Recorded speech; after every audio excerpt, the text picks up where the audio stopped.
Marcos Garza when we were doing radiothons for St. Jude Children's Research Hospital. We needed sponsors to help us raise money, and he's always the first one to jump in. I would describe Marcos and his team as upstanding, someone you can trust, and he is just a genuine guy.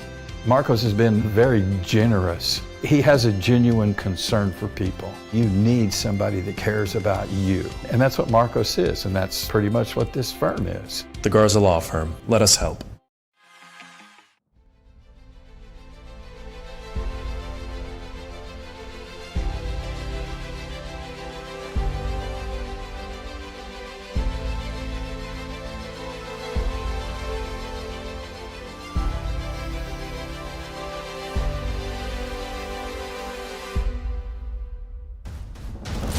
Located on the north side of Fort Worth, the construction of Texas Motor Speedway began in the spring of 1995. It required the movement of more than 4 million cubic yards of earth before it was completed the following year. The oval originally featured unique dual-angle banking, and its first major race, a NASCAR Xfinity Series event in April 1997, was won by Mark Martin.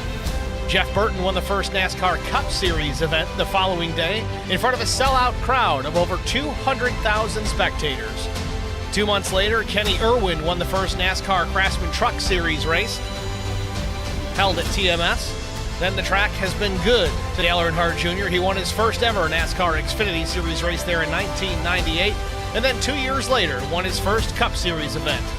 Shortly after Earnhardt's Xfinity Series win, the oval was reconfigured, eliminating the 8-degree section of dual-angle banking. Tonight, it's the Davidson Builders Truck Series Lone Star Racing 180, and it's next on HBR TV.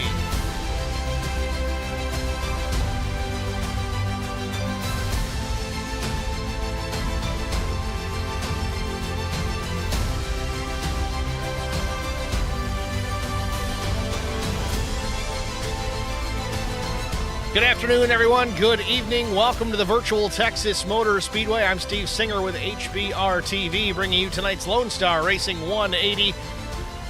Little cross-league promotion here. Lone Star Racing League coming in to sponsor tonight's race for the Numb Racing League. The Davidson Builders Truck Series. Let's take a look at the race details for tonight. 65-degree ambient temperature as the sun has set here in Fort Worth. 48% humidity, partly cloudy skies. 3-mile-per-hour breeze, nothing really to speak of there, and a 67-degree track temp, nice and cool. Should be pretty quick here for qualifying, which is coming up in just about a minute. And 120-lap race distance here tonight. 70% fuel load, the maximum capacity these trucks will take this evening, and then 2 change sets over the wall. Correction, I think that's 3 sets over the wall. I have to verify that. I think it's actually 3 sets total. In fact, that is the case. 2 change sets available to these drivers.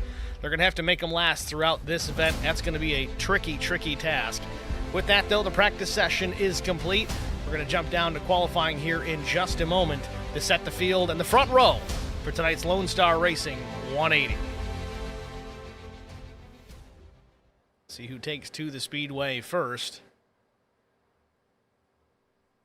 Looks like Evan Dupre will be the first driver, at least on the end of pit lane here. He's going to roll.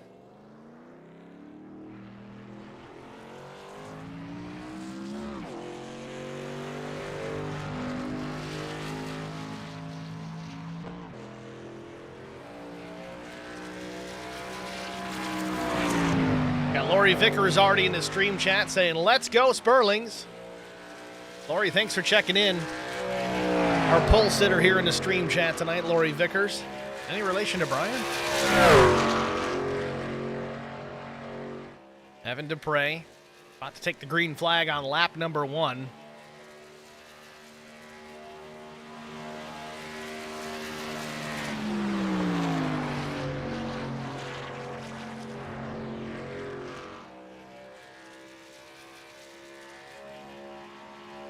Beautiful speedway here at Fort Worth in Texas. I want to remind everybody we're still experimenting here with 4K streaming here. That's a very high resolution setting that you can switch to in the YouTube world.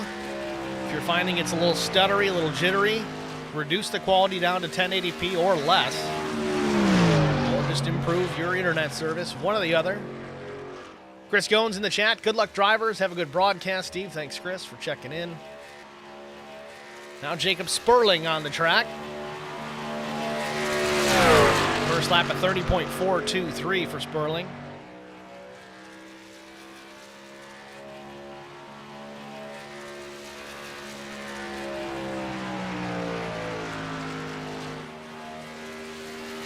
Redding now goes P1 30.14. Sperling a 30.366.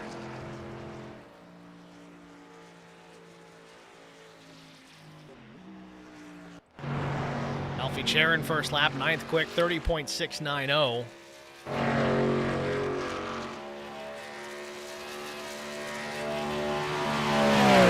Turret top of the board, the number 89 of Adamson, 30.05. A quick lap for Mike.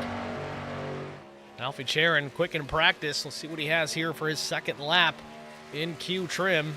Across the line, the 9 goes P1, 29.97 for Alfie Charon. Will it last? Brandon Coleman, another fast driver to watch, number 19, 31.86 first lap, probably a throwaway. Charon, the only driver below 30 seconds at this point in qualifying. Again, a 10-minute session.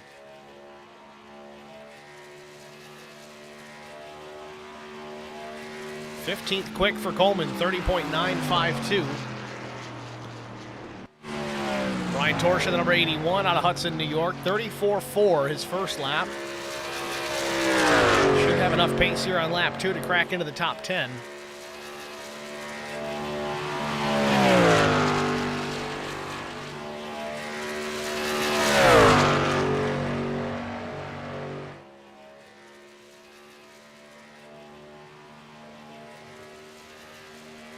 Lap 2 for Torch.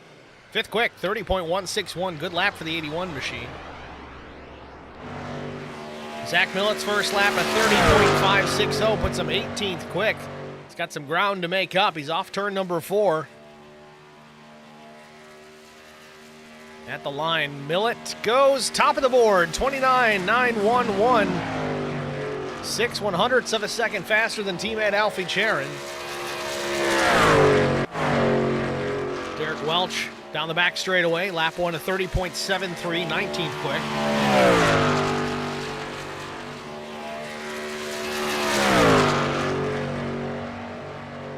Does anybody have anything for Zach Millett as qualifying rolls on just about halfway through? Handful of drivers yet to take a time, Joshua Sisk being one of them.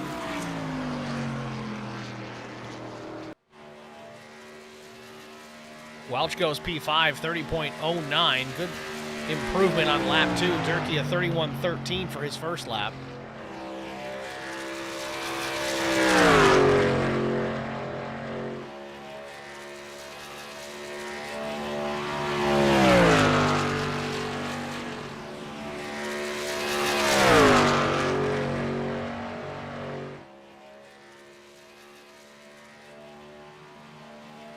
Machine across the stripe here. Does he improve?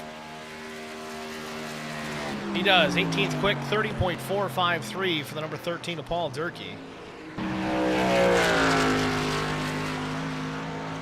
Challenger for the top spot here, Joshua Sisk down the backstretch on his out lap.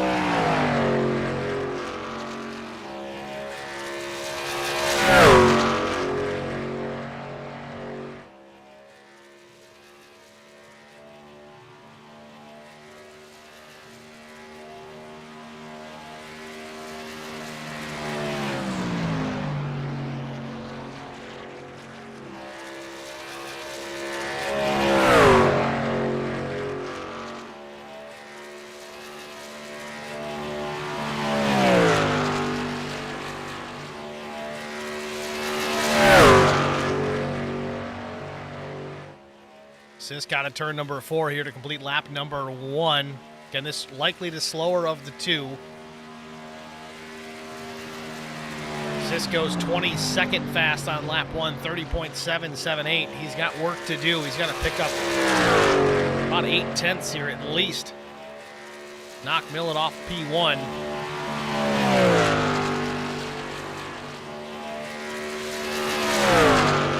TV teammates, the only drivers below 30 seconds to this point. Sisk got a turn 4. Let's see if he can improve and be in the 29-second range.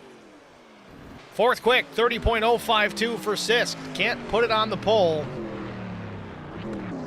With that, we're going to step aside here, get a quick break out of the way before we get to our starting grid, folks. Stay with us. We'll be right back. I met Marco Scarza when we were doing radiothons for St. Jude Children's Research Hospital. We needed sponsors to help us raise money, and he's always the first one to jump in. I would describe Marcos and his team as upstanding, someone you can trust, and he is just a genuine guy. Marcos has been very generous. He has a genuine concern for people. You need somebody that cares about you. And that's what Marcos is, and that's pretty much what this firm is. The Garza Law Firm. Let us help.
Welcome back to Texas Motor Speedway for the Lonestar Racing 180. Let's take a look at our starting grid.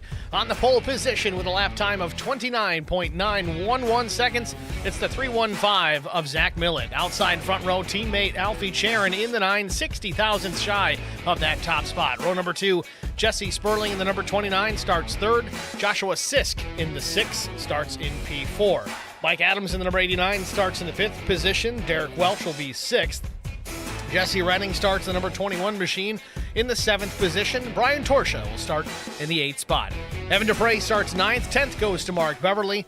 Albert Anderson the 3rd, the 099 with All-Star Racing. He'll roll from the 11th starting position. 12th goes to Patrick Mahaney in the 11th. 13th, Robert Shipman Jr. Hunter Parsons will start 14th.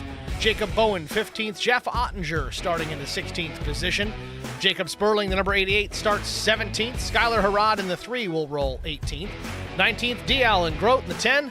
20th goes to Paul Durkee. 21st is Justin Lawson. PJ Cox starting from the 22nd spot.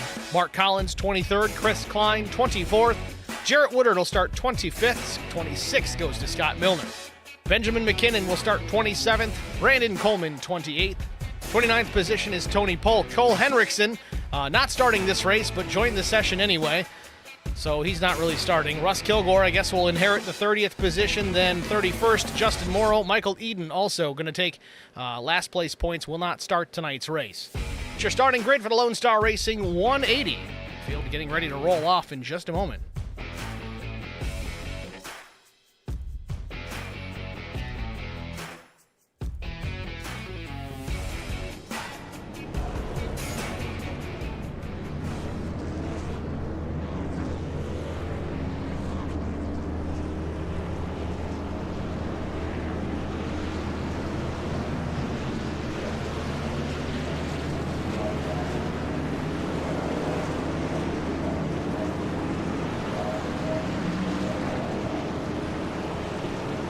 Again, the race details tonight, 120 laps, the most important part of the detail.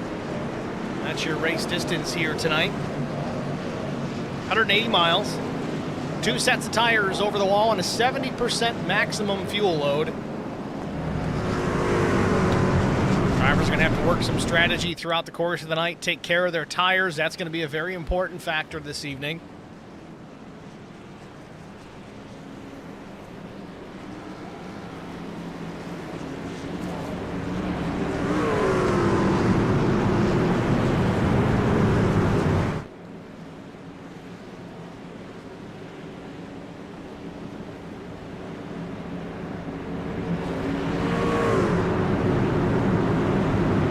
Working through turns 3 and 4. Looks like we're going to take the green flag this time by. Back in the field, starting to get caught up. I think we'll be okay. Pace truck's going to take the hard left down pit lane. Green flag. Green flag is in the air. We're racing from Texas Motor Speedway under the lights. Oh, we got a spinner on the opening lap. Took the 88 of Jacob Sperling down through the grass here on the opening lap. No caution. Meanwhile, out of turn number 2, Millett with the race lead. Sisk up into the second spot now. Charon back to P3.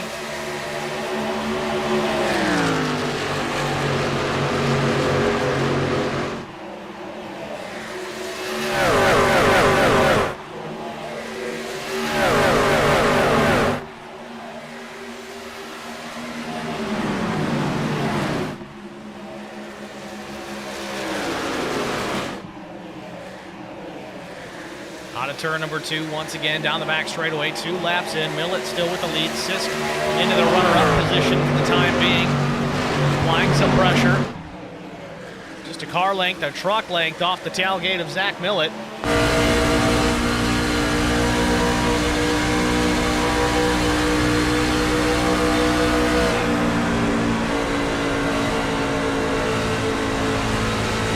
Loosened up Millett a little bit, it seems, in the middle of the corner. The 315 slides up the racetrack a bit.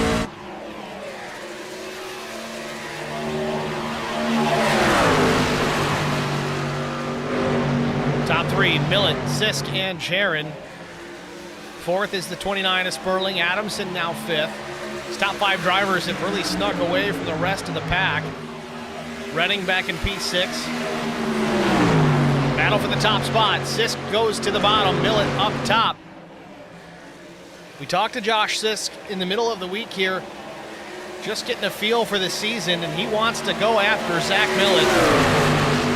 Wants to take that top spot away in the race, but he also wants to be the fast guy in the series. He's working on it right now, down to the bottom. From 4th to P1 here. Lap number 5 up on the board. New leader, the 6 of Joshua Sisk. Opens the door for Charon. Charon now goes to the bottom. We're going to go 3 wide for the top spot. Someone's going to think better of this. Big wiggle for Josh Sisk in the middle of the corner. Big time arrow push and arrow loose for the 6. Meanwhile, Alfie Charon goes to the point here now on lap 5. Coming to lap 6. 3rd leader of the day. Only 6 laps in.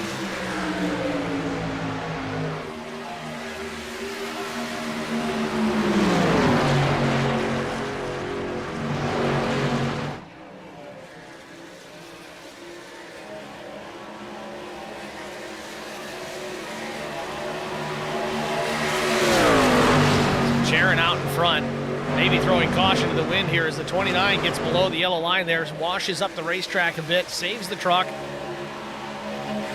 Mike Adamson still running in the 5th spot, the number 89 Budweiser colors.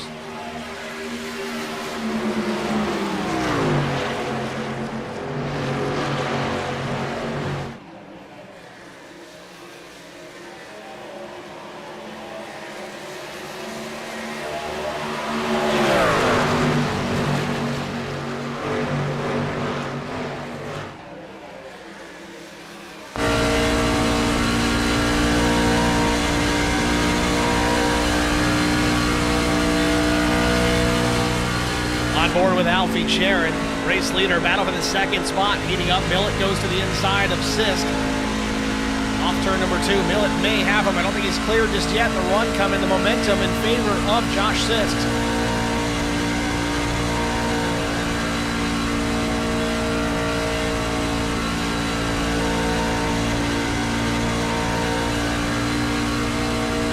Now Millett gets clear.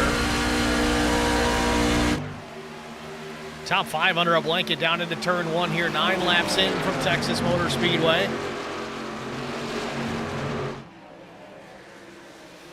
Real loose. It looked like the 29 is Sperling off turn number 2. Gathers it back up but loses the spot to Mike Adamson.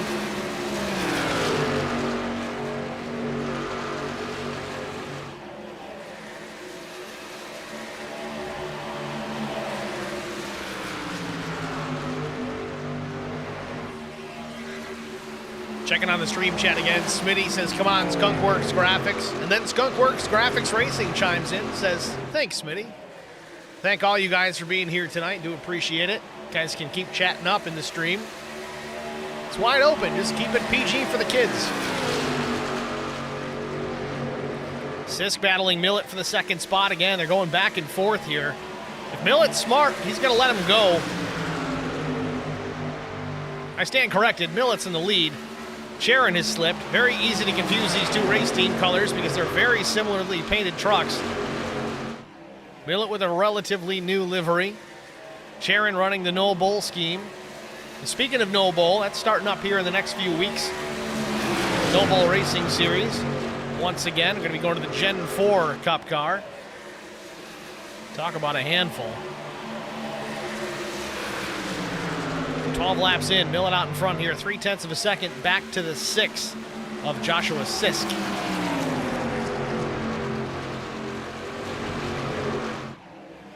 Sharon keeping the pressure on.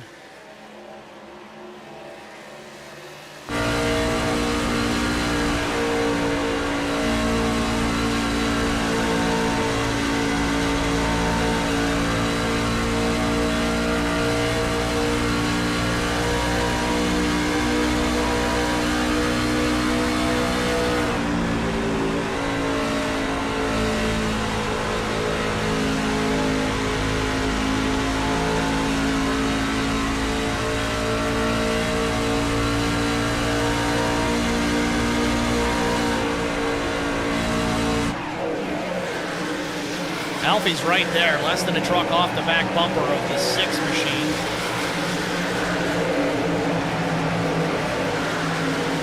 Certainly has the pace. Just be smart here. I don't think he's going to push the issue too terribly much. You want to burn up the tires. Again, you got to make that first set last quite a while. You want to take advantage of the next 2 sets over the wall.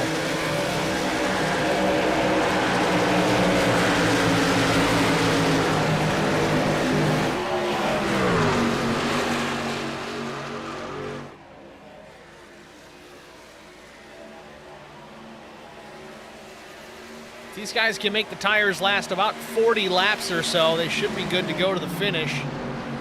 Problem is the fuel load, you're only going to go 30 to 33 laps on a full tank of fuel, depending on how well you can save fuel. So I'm well willing to bet that first pit stop's going to be no tire changes for anybody. These trucks are going to get harder and harder to handle.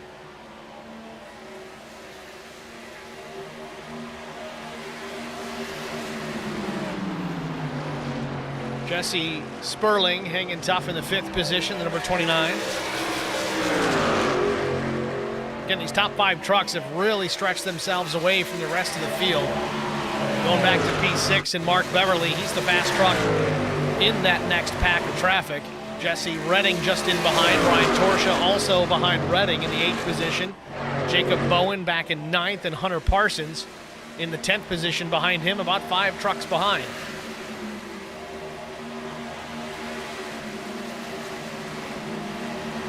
Derek Welch starting to apply a little bit of pressure on Chipman Jr. Chipman Jr. way up the racetrack. Welch kind of wrapping the bottom there. I don't know if that's going to be the best for those tires.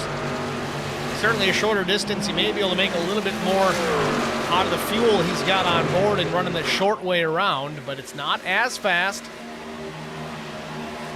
And you may burn that right front up.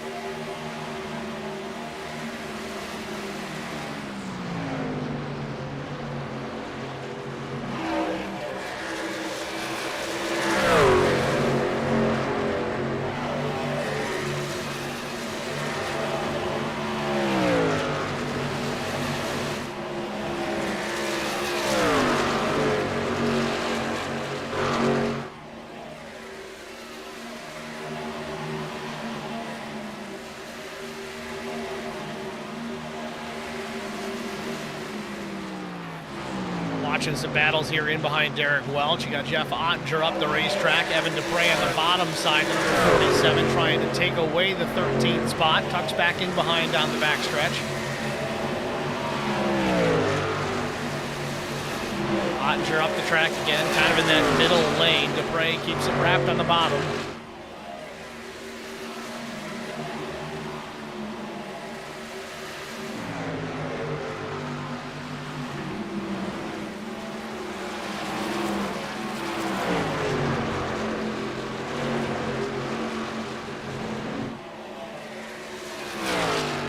Back out front, Millett still with the race lead, over half second back to Joshua Sisk. You want to talk about tire fall off. Again, we're only 20 laps into this 120 lap event, now 21.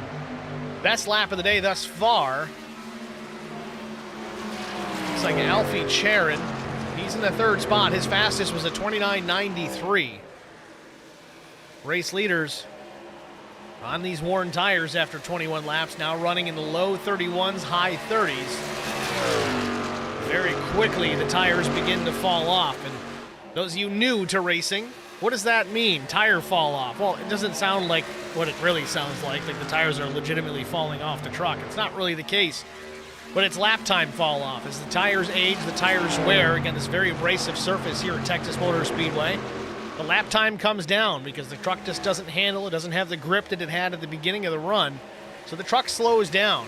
It depends on the track. Many places are significantly different. Different types of tires are different. The Next Gen Cup car, you can almost get away with just taking right sides every stop.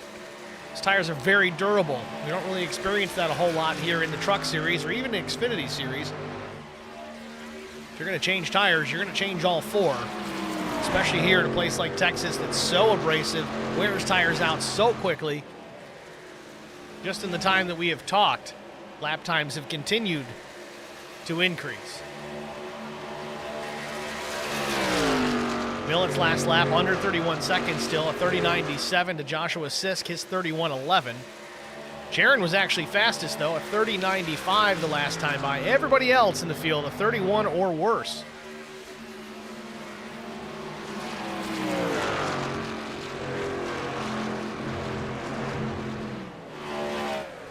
Top 5 starting to spread out now as well. You see the top 3 still kind of tight-knit, but Sisk about a full second back from Millett here, 24 laps in. Millett certainly enjoying the clear sails out in front of him.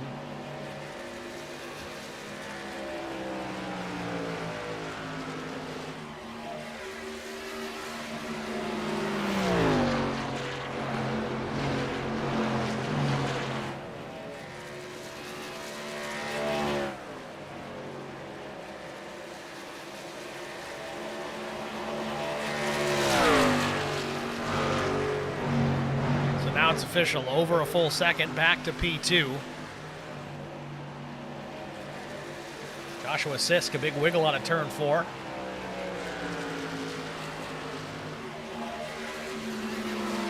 We got Mark Spence in the stream chat. Says, what's up, Steve? I'm from NTG. I'm from ROC, Rochester.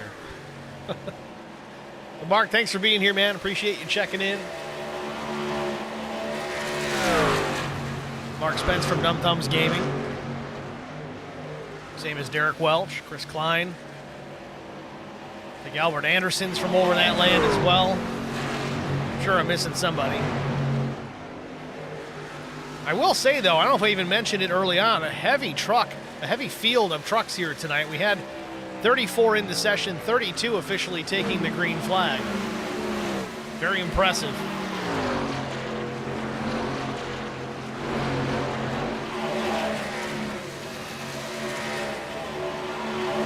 27 laps in so far, no cautions to speak of. We had that first lap incident with Jacob Sperling. In fact, let's go take a look at that while we've got a minute here. The lap's continuing to wind down. This was at the beginning of the race. Watch the number 88, Miller Light Machine. Actually got the left sides in the grass. I don't think he had any help there. We'll check it again here, but we'll slow it down. Inside lane. Yeah, just takes too much of a look to the inside, trying to get some vision there, and he gets the left side of the truck in the grass, and it just spins him out. Tough way to start it.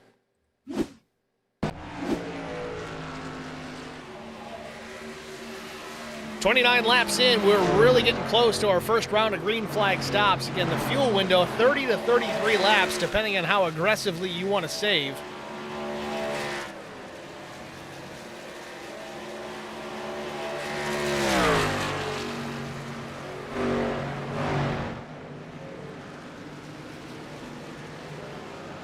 Millet out of turn 4, stays on the throttle.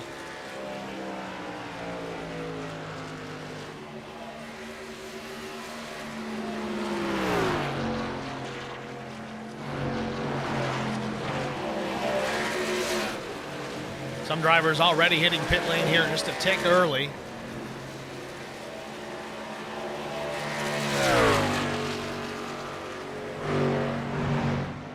So we are quarter distance here at Texas Motor Speedway. Millet, once again, you're going to put lap 31 on the board here. Expect these drivers to start peeling off the racetrack at any moment. Make their first round of green flag stops. I know Millet for sure is going to try and stretch this as far as he can on the fuel.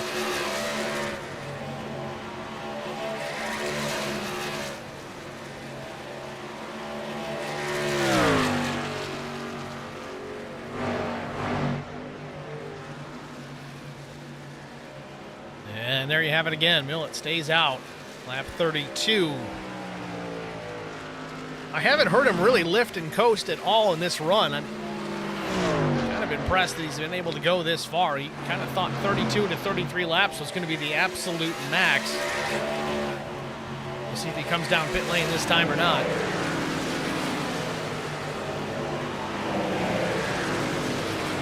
Jonathan Arnn in the stream chat asking about PJ Cox. PJ's running back in the 21st position currently. The 05 Lonestar Racing machine. Joshua Sisk actually makes his way to pit lane. Millet stays out on the track, stretches it past 33 laps. Millet on the back straightaway here. He's really pushing the envelope here. Thought 33 was going to be the absolute furthest you could go. As he completes this lap, it'll be 34. Does he come down pit lane? Yeah, here he comes. First pit stop of the day for the 315. Hits are woed down. Knock on wood. Got it slowed up to pit road speed in time. It's one thing I gotta say that Zach Millet is extremely good at. Obviously, he's fast just about everywhere we go, but getting in and out of pit lane is certainly where he excels. In my couple of years of broadcasting with Millet in just about every race that I've covered, never seen him get busted for speeding. Sperling has to back it up, misses the pit box, has to back it up further. He's losing a ton of time. Alfie down and away. Sperling finally gets the crew around to the left side. He's been in the box a while here. Tough pit stop for Sperling. It's 17.93 seconds. Millet's pit stop, 13.02. I didn't catch if that truck went up on the jack or not. Could have been right sides, could have been fuel only. Again, a full fuel run already said and done here from Texas Motor Speedway. Millet already back in the 6th position post pit stop, and just like that goes back to the point. Everybody else making their pit stops just about a lap later, so the cycle is going to switch through here pretty quickly. Chris Goen says those Millet pit entries are sketchy always. They really are. I don't know how he does it. I certainly can't match it. We can try, but to no avail. Mark Spence asking about Derek Welch. Derek now after the pit stop, running in the 9th spot, coming back up to speed. Welch started in 6th here this afternoon.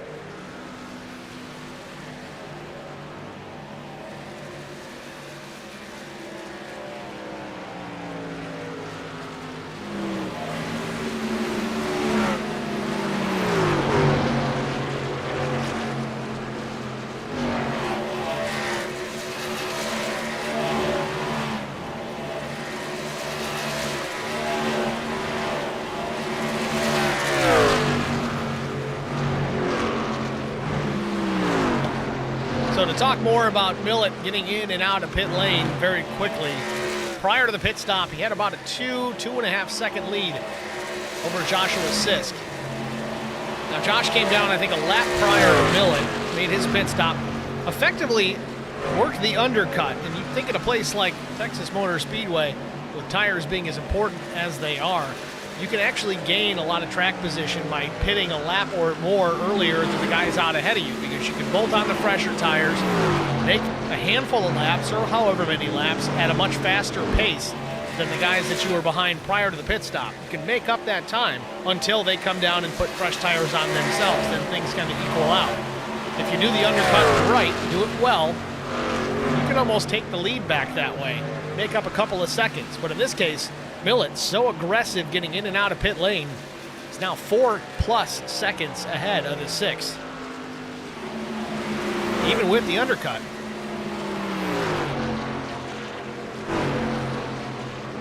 Jonathan Arn says he's back. I didn't know you left, Jonathan, but we're glad you're here either way.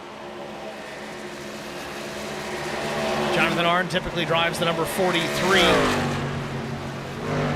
Lonestar Racing Truck Series.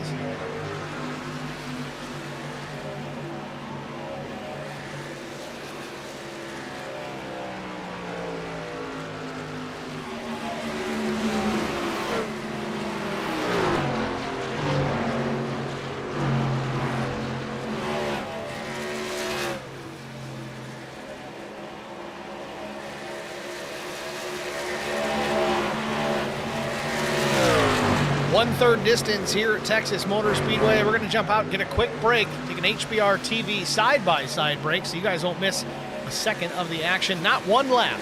Stay with us. We'll be right back. I met Marco Scarza when we were doing radiothons for St. Jude Children's Research Hospital. We needed sponsors to help us raise money, and he's always the first one to jump in. I would describe Marcos and his team as upstanding, someone you can trust, and he is just a genuine guy. Marcos has been very generous. He has a genuine concern for people. You need somebody that cares about you. And that's what Marcos is, and that's pretty much what this firm is. The Garza Law Firm. Let us help.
Motor Speedway now. The new leader is Mark Beverly. Things have changed here at the front of the field. Mike Adamson, Jesse Sperling, the top three. Millett back to P4.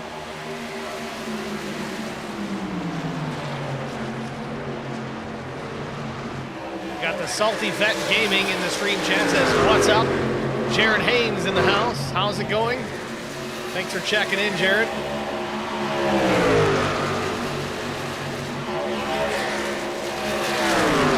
want to see this issue with Evan Dupre a moment ago.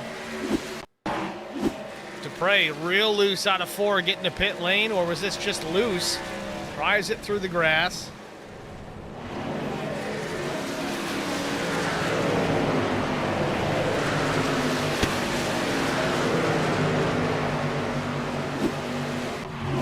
Major issue there by any means.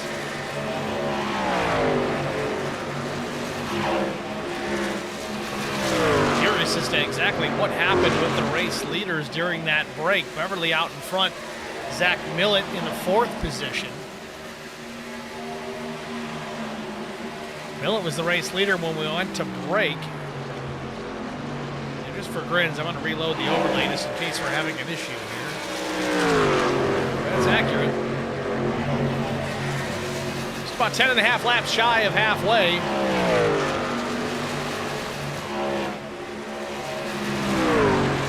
And I think I've got it figured out here. Taking a look at the top 3 drivers, Mark Beverly, Jesse Sperling, Mike Adamson. Those 3 drivers appear to have taken 4 tires on their first stop. Just looking at their pit stop time.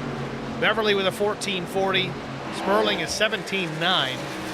Remember, he missed his pit box, but we did see that truck up on the jack. And then Mike Adamson, a 14:28. That's going to indicate 4 tires.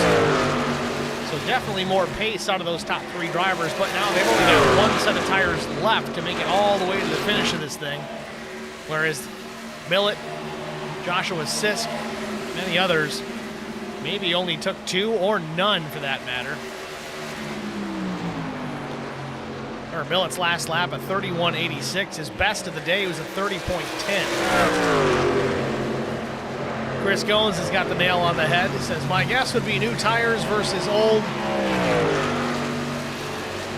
We're figuring that out.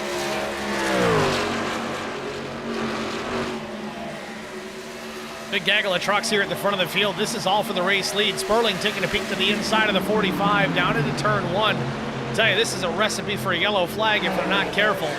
Sperling goes to the bottom, trying to make his way around the lap truck of the 20. The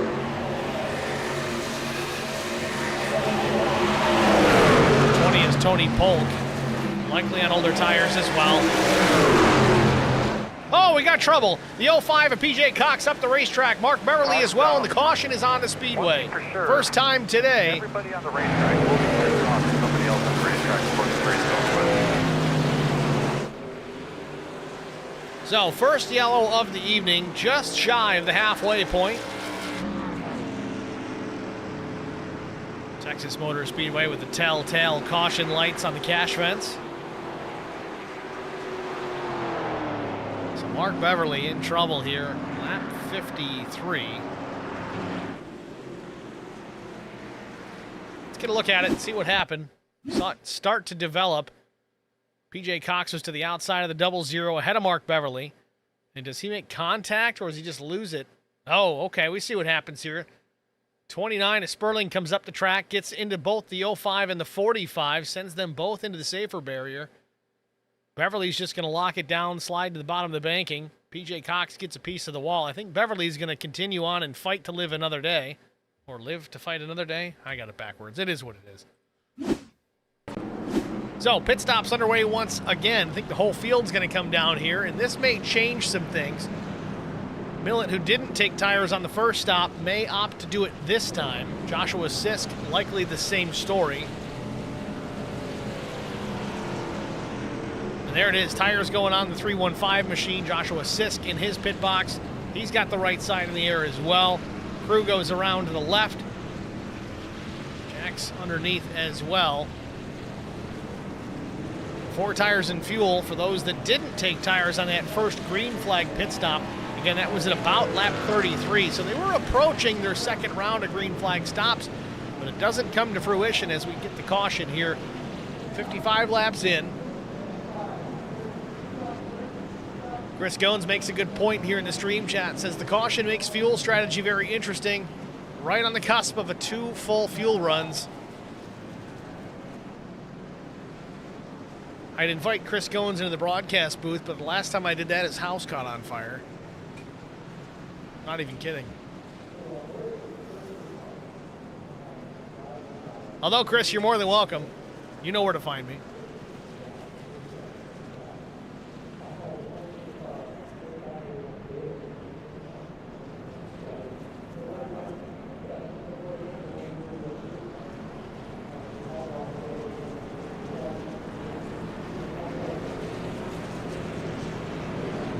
So, caution on the Speedway. Pit stop's complete. We're going to jump out, get a quick break. We'll be back after this.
Texas Motor Speedway for Lonestar Racing 180 here at Texas Motor Speedway, the Numb Racing League. Davidson Builders Truck Series on the one to go. Down the backstretch here, the pace truck lights are off, so we'll get the green flag the next time by.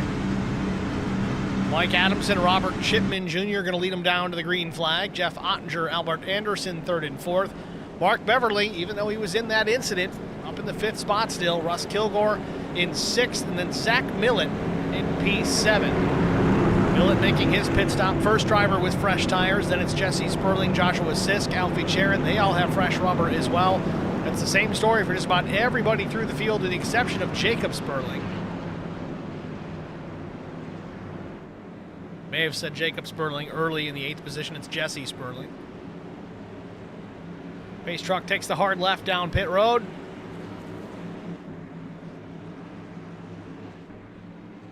Green flag. Green flag back in the air. Adamson in the throttle. Coming up to speed as the 58 of Chipman Jr. goes up the racetrack. Might have spun the tires a little bit. It's going to open the door for Albert Anderson. Gives him some space to go up the racetrack, build some speed. Jeff Ottinger now below Albert Anderson. Mark Beverly not giving up here, and Zach Millett fresh out of the gate. Thread the needle almost. No, there was almost some contact with the 45. Beverly a little gun shy after that caution. Millett up into the 2nd spot just like that alongside Albert Anderson. Not for long. He's hunting the front. The 89 of Mike Adamson in trouble.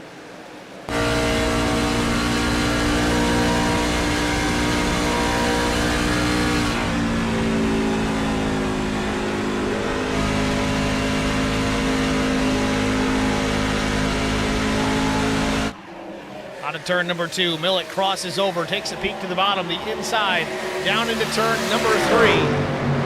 Zach Millett with those fresher tires very quickly marching to the front. So is the 6 of Joshua Sisk. Pressure applied to Mike Adamson for the second spot. 60 laps in, just past halfway.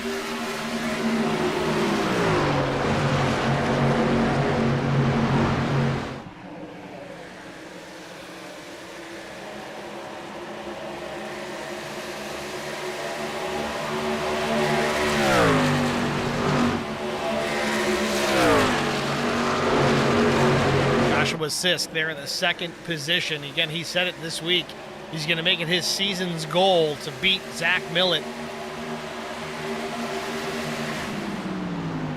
It's a tall order, but he's doing a good job at least maintaining pace.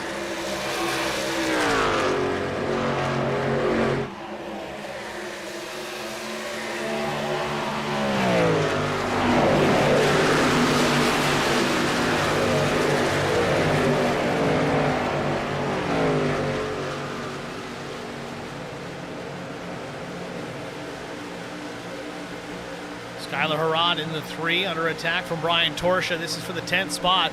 Torch to the inside.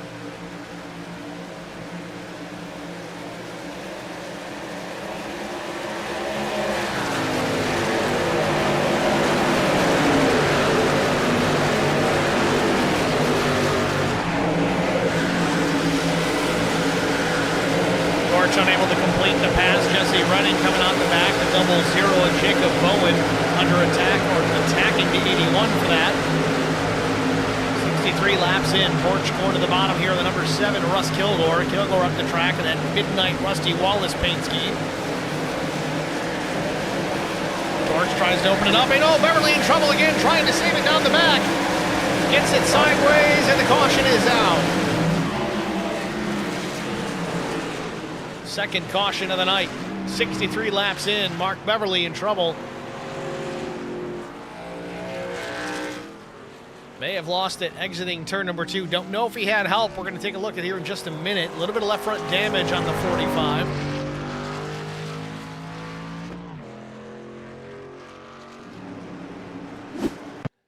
So here we go. The SimGear Central Instant Replay. Looks like the 15 gets into the left rear and just turns Beverly around.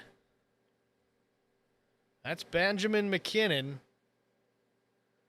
Beverly did a great job trying to hang on to it, but he's going to get a big piece of the inside wall there.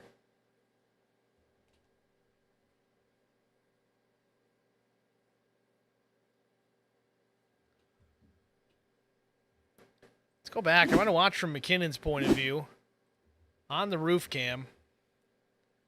Maybe this isn't the 15 after all.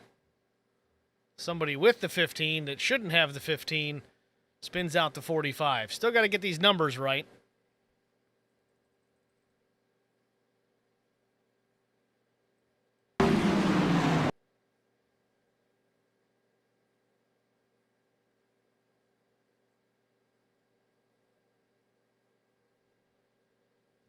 We'll get this figured out.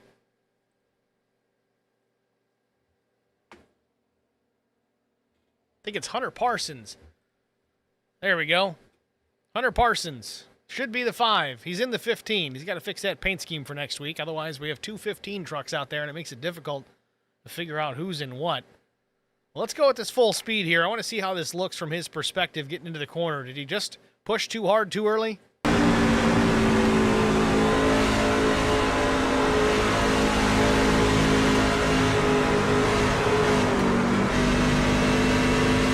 Well, he checked up. Just didn't check up enough. And it looked like Beverly was starting to lose it in the middle of the corner. Parsons gave him some room to let him catch it. Just didn't give him quite enough room to save it. And unfortunately gets into the back of him, makes the problem a little bit worse. Certainly not intentional, but again, just past halfway. Maybe caught him a little bit bigger of a break. I know it's in the instantaneous. You got to make a decision there right then and there to either lift, stay in the throttle. Am I too close? Am I not too close? I'm not just a broadcaster. I've been behind the wheel too. I get it. Split-second decisions, and sometimes they're the wrong ones, and sometimes you get into the guy in front of you. Sometimes you make a mistake. It is what it is. Beverly's going to get out here in front of the field. Looks like he might stay on the lead lap.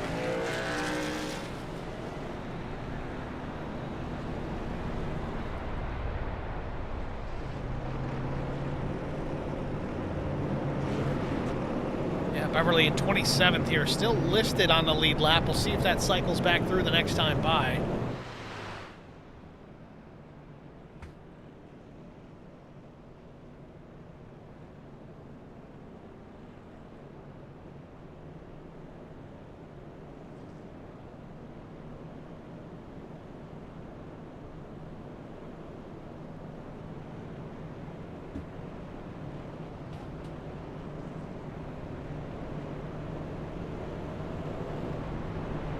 So 66 laps in, working our second caution of the night.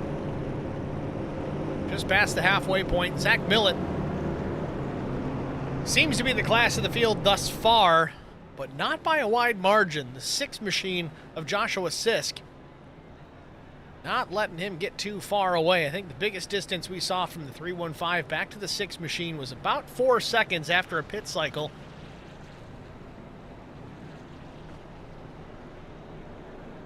This time by, looks like the top 18 trucks decide not to pit. They all stay on the racetrack. Everybody south of that, looks like they did take the opportunity to pit, albeit for fuel and or tires.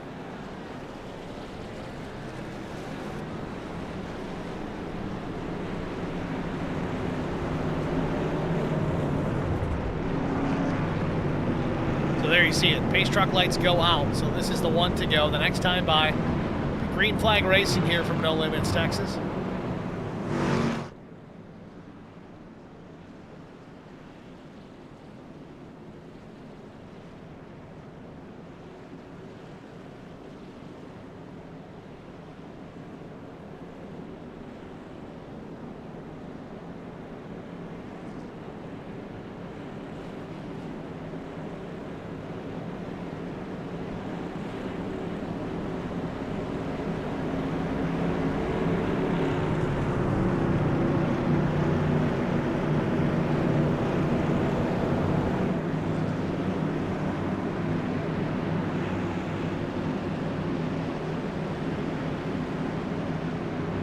Appreciate the iRacing blimp to be high in the sky for tonight's broadcast as field works out of turn number 4. Waiting. Pace car is down. Green flag. Green flag in the air. Right to the end of the restart zone. Great jump for Zach Millett. Catches the 6 sleeping. Alfie Charon alongside. Not quite clear yet. Might have him down into 1. Nope, Sisk stays on the throttle, keeps just enough of the truck alongside, pulls alongside of Alfie out of turn number 2. Albert Anderson to the high side on corner exit. Hunter Parsons in the 5th position. Mike Adamson there in 4th.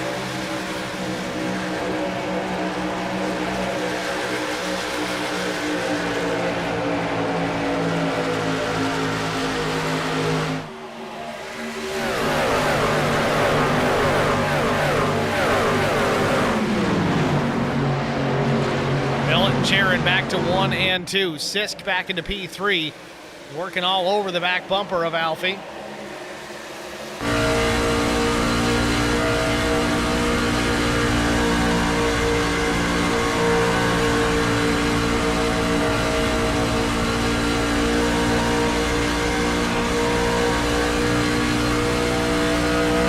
Sisk takes the 2nd position from Alfie Charon.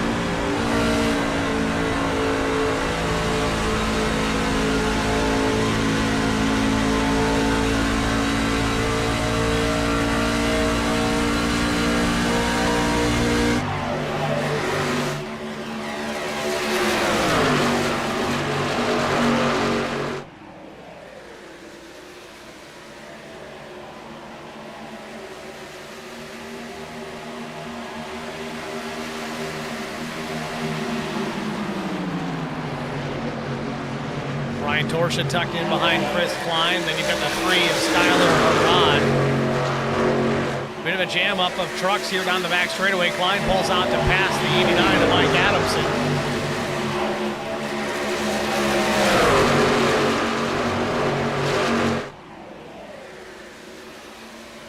loose on exit for Brian Torsion. The 3 almost gets into the back of him.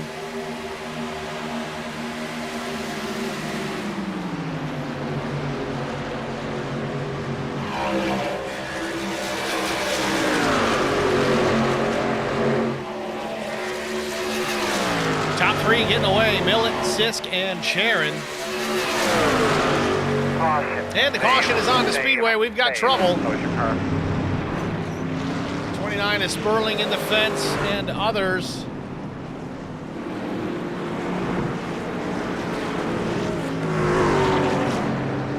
Really, Sperling, the only one I really caught having an issue here. Let's take a look, see if we can get a better angle on it. Oh, big time. Let's back this up further. So the 29 mid-corner, this is off turn number 2. Slow it way down here. Looks like the 29 gets a little loose in front of the 20. Yeah, corner exit, trying to get the power down. You see the 29 already yawed out. The 20's trying to save it, trying to keep off the 29. Actually, a little bit of net code is what caused the initial contact. I think they would have hit anyway. But that impact sends Sperling up the track in front of Russ Kilgore in the 7.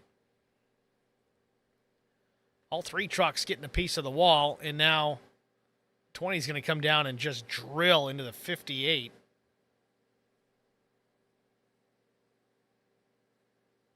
Robert Chipman Jr. sideways. Who else gets collected in this as this one goes on? The 88's checked way up. Driver's trying to avoid not to run into the back of anybody else. Jeff Ottinger taking evasive action.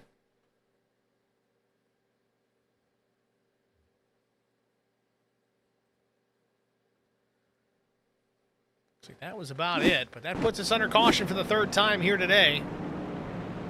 Sperling in the pits. No fast repair to work with here, so they got to fix it the old-fashioned way.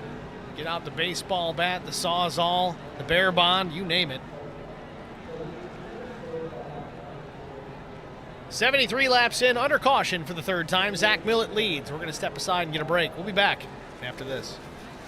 I met Marcos Garza when we were doing radiothons for St. Jude Children's Research Hospital. We needed sponsors to help us raise money, and he's always the first one to jump in. I would describe Marcos and his team as upstanding, someone you can trust, and he is just a genuine guy.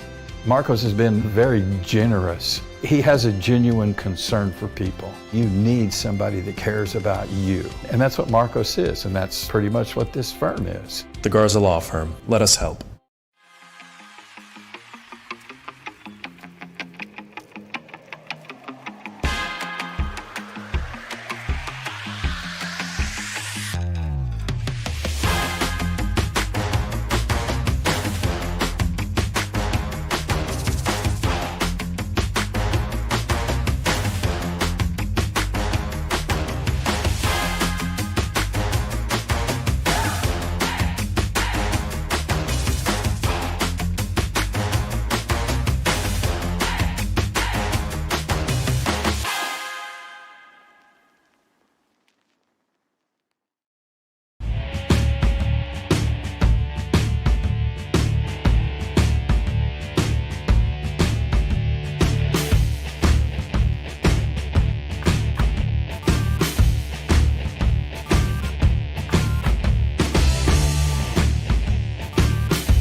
Back at Texas Motor Speedway, pace truck about to pull down pit lane here and get us back under the green flag here. Zach Millett's going to lead him down the 6 of Joshua Sisk to the outside. Alfie Charon in behind Millett. Then outside Sharon is Hunter Parsons. Green flag in the air.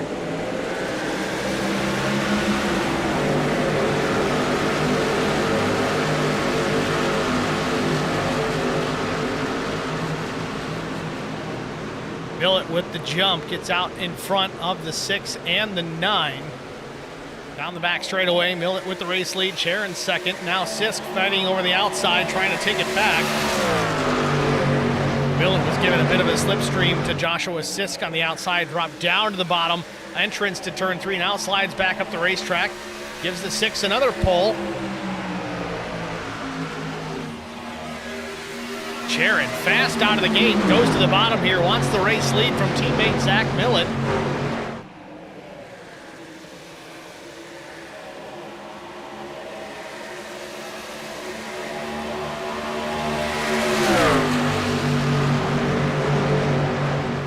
Side by side for the race lead. Alfie Charon on the bottom. Millett way up the racetrack, almost out of the groove. Sisk is going to try and follow the 9 through and take the second position away. 79 laps in here from Texas Motor Speedway. We're in the final third of the race here in just another lap.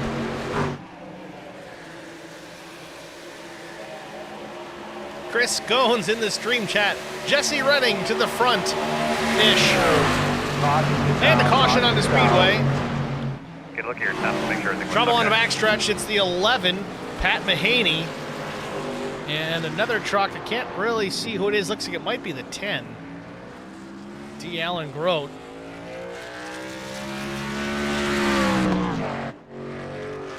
Both drivers starting to pull away here. Cautions breed cautions. That's what we're starting to see here at Texas. Let's catch what happened.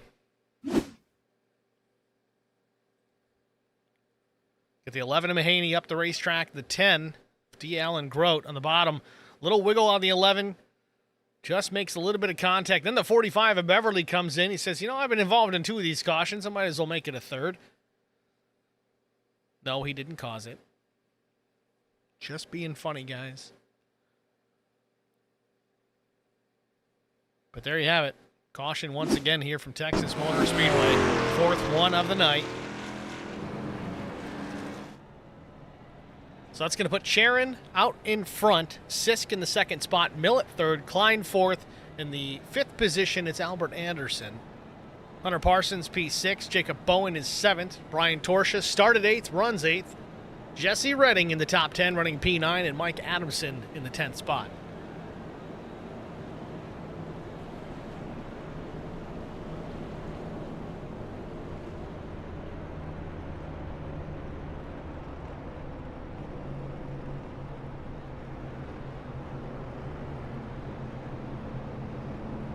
Cautions are great opportunities for commercial breaks, so that's what we're going to do. Stay with us.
met Marcos Garza when we were doing radiothons for St. Jude Children's Research Hospital. We needed sponsors to help us raise money, and he's always the first one to jump in. I would describe Marcos and his team as upstanding, someone you can trust, and he is just a genuine guy.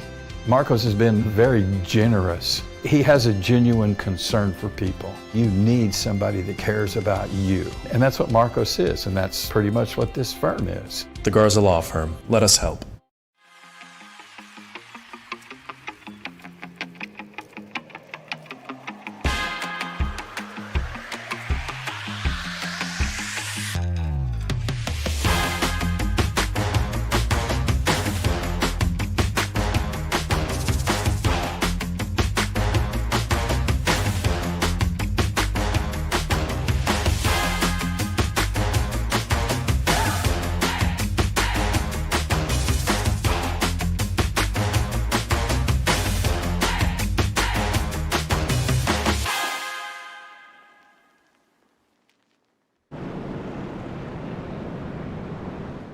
Back at Texas Motor Speedway, wrapping up our fourth caution of the evening. 83 laps in.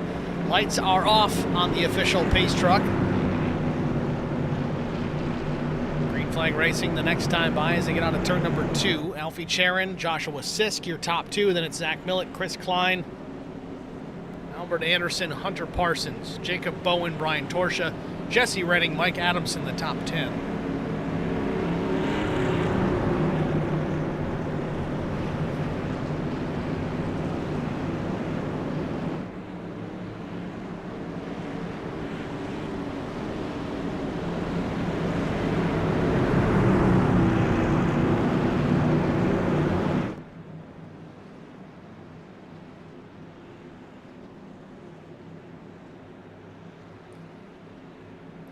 Lap starting to wind down.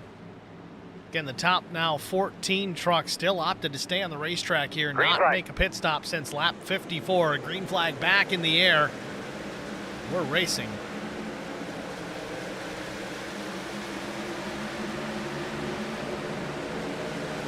Joshua Sisk working to the outside. Alfie Charon trying to take over the top spot the long way around. Out of turn number 2. Gets nice and flat out here. Down the back straightaway, the drag race into turn number 3. Sisk to the outside, Charon on the bottom. Still side by side through 3 and 4.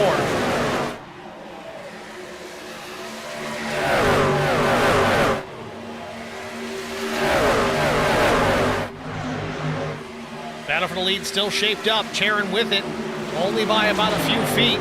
Sisk to the outside. Millett there in third. Crossover coming from the 6 out of turn number 2. Trying to open the door to the bottom. Charon trying to block.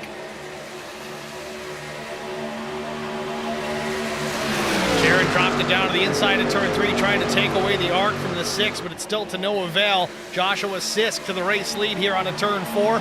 Lap 86 goes up on the board, but now Sisk is under pressure from Zach Millett.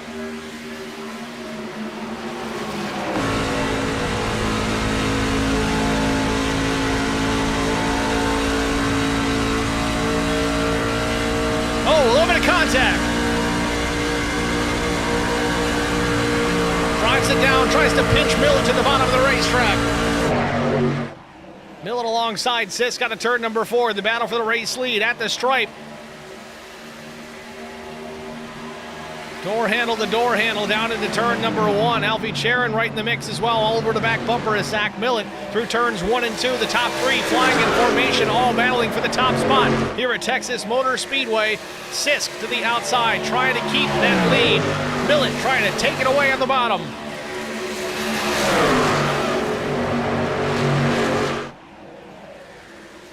Little wiggle from the 315 out of turn number 4. Still side by side for the race lead. Millett leads that lap by just a few inches. Still side by side. These guys aren't careful. They're going to wad each other up before this one's over.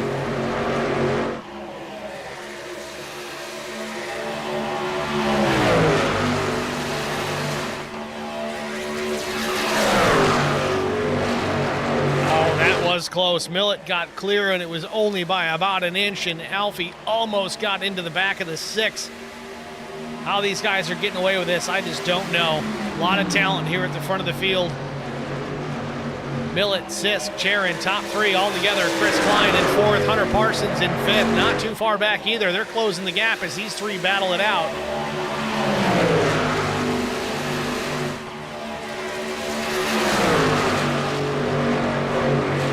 Millett last lap a 30.39. Sisk a 30.47. Charon a 46.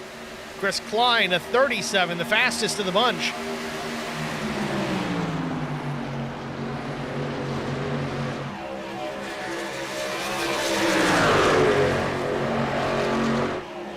Going to be 30 laps to go the next time by.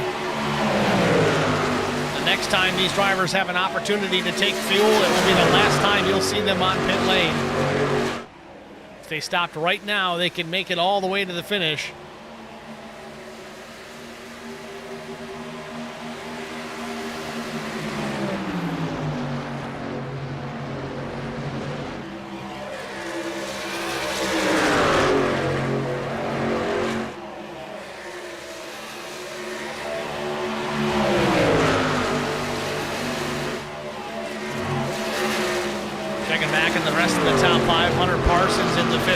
In the 5/15. Looks like he's going to peel off and hit pit lane. So is the 00 of Jacob Bowen.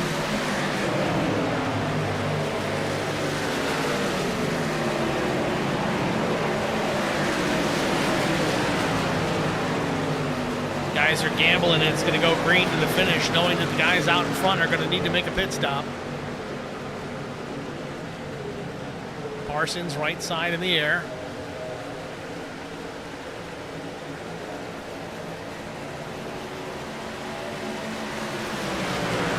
Four-tire change for the 5/15 of Parsons.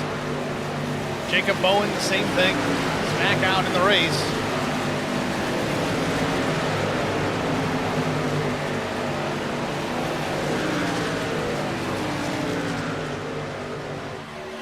Millett still with the lead over the 6 of Joshua Sisk. Alfie Charon back in P3. Then it's Chris Klein.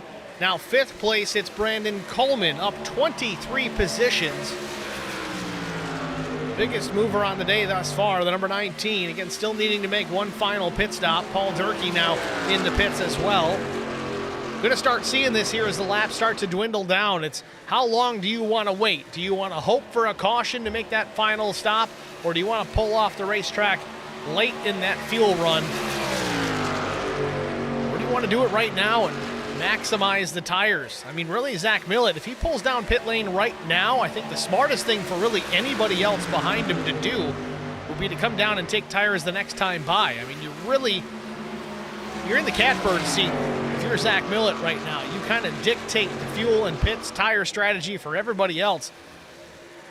It's in contention here on the lead lap. Because if you pit now as Zach Millett, you're going to go back out with faster tires.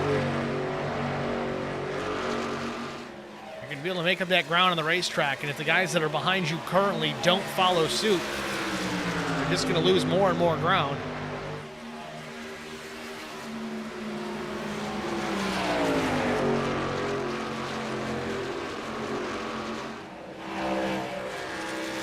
Alfie Charon still back in the 3rd spot. Chris Klein running 4th.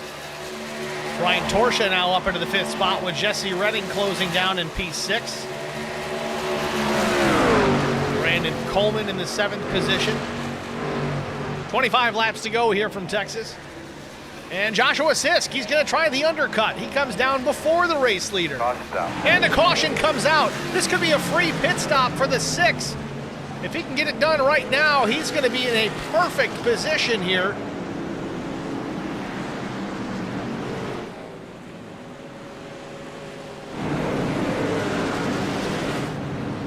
Joshua Sisk, caution comes out as soon as he hits the pit lane. 4-tire change. Where is the race leader? He's going to actually put Josh a lap down here, I think. Indeed he is. So Sisk still loses the lap, though he does get the pit stop complete. Curious to see where this is going to happen, where this is going to cycle the 6 out. 23 laps to go, our 5th caution of the day. We got a question in the stream chat from Jonathan Arn. Where's PJ Cox? Still on the racetrack, the 05, the Lone Star Racing Chevrolet. Back in the 19th position.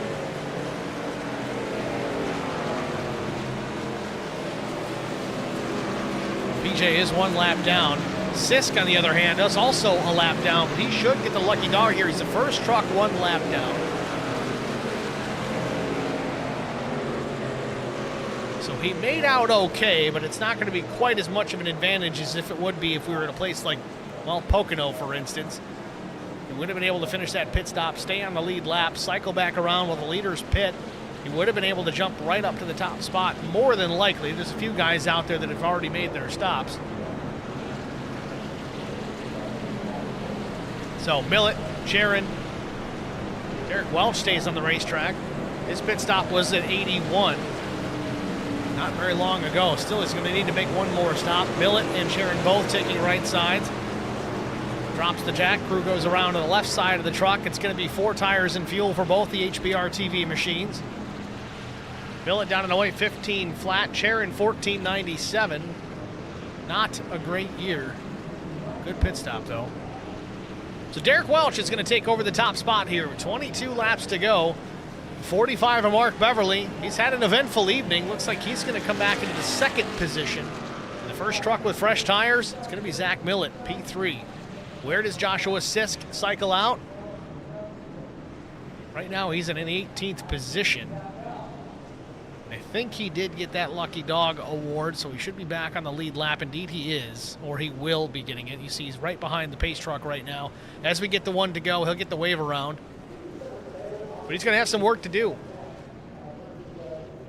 Terry Crouch in the stream chat. Terry, a avid road racer, even has tried his hand at some oval racing. He's better than he says he is, but he says that sort of thing is what happens to me anytime I try to play a game on strategy. I think Sisk is still in an okay position here. It's less than ideal, given that caution coming out in the middle of the green flag cycle. But the number 6 truck, he's got a lot of pace. The problem is he may have enough pace to cut his way back through the field and at least contend to within that top 3, but how much tire are you going to have left by the time you get there? Because he's going to have to work hard. Even though he's a fast guy out here, you still have to get through the traffic.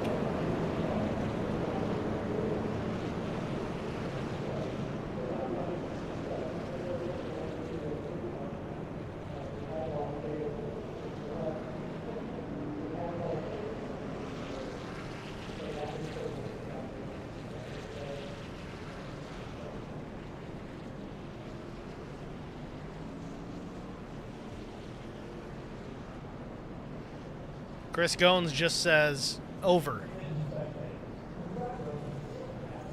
I don't know why.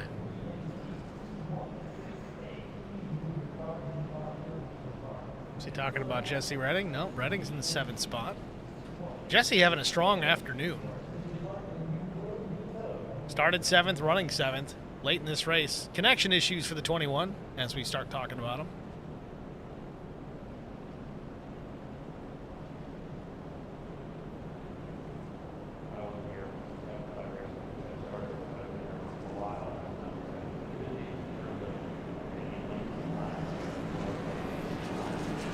So again, Derek Welch and Mark Beverly stay on the racetrack.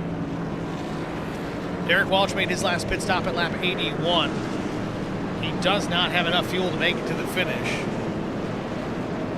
Mark Beverly made his pit stop at 98. He should be good to go, but it looks like it was fuel only, so I don't know where he's going to land here as we go back to the green flag. 2 fast trucks in behind with 4 fresh tires, both HBR TV drivers. 3rd and 4th, Millett and Sharon. Terry Crouch in the stream chat. 4K stream looks bloody amazing, Steve. You've been hanging out with those Brits a little too much, Terry, but thanks for the compliment. We do appreciate that. Really happy that we're on fiber internet these days, where my upload speed went from 20 to like 500 overnight.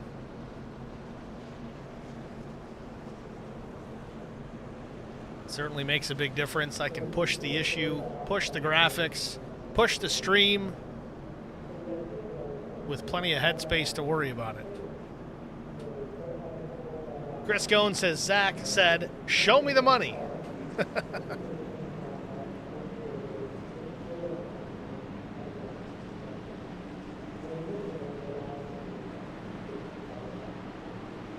Millett's sponsorship contract was contractual. Charon's sponsorship was performance-based, so we'll see what happens. Green, green, green. Green flag is out. Derek Welch in the throttle. 19 laps to go from Texas Motor Speedway. Derek Welch, first laps led here today. How long will it last as Millett goes to the inside of Mark Beverly? Welch way up the racetrack. Welch up the racetrack as well. Millett alongside. Big wiggle out of turn number 2. Welch is going to have the run down the backstretch.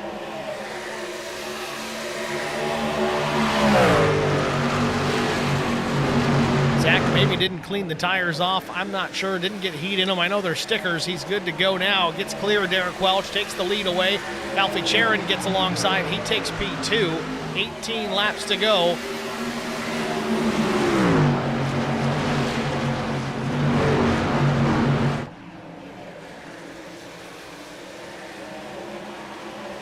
Big gaggle of trucks in the back of the pack. Joshua Sisk, he's got a hornet's nest to work his way through. You see him there just past mid-pack into turn number 3, working his way with Jeff Ottinger, Hunter Parsons. He's got PJ Cox in behind, but Sisk on a mission with fresh rubber, trying to find a way around, but he's in the traffic jam, and he's running out of laps.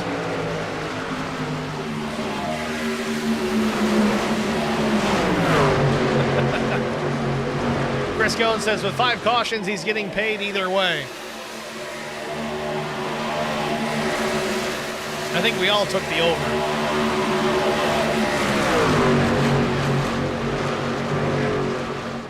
Caution. And yellow is on the speedway once again. Not sure what we got going on. Might be Chris Klein. Yes, indeed. Oh, and big time contact. Huge impact. The 11 doesn't check up at all when the yellow comes out and just drills the 51. Luckily in the right side door, not the left. That would have been real bad in real life, but that's why we have real spotters in real life. Caution number 6.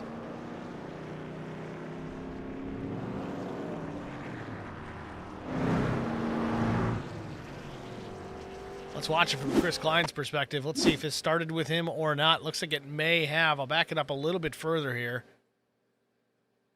Him and Mark Beverly. Beverly been in a few of these here this afternoon.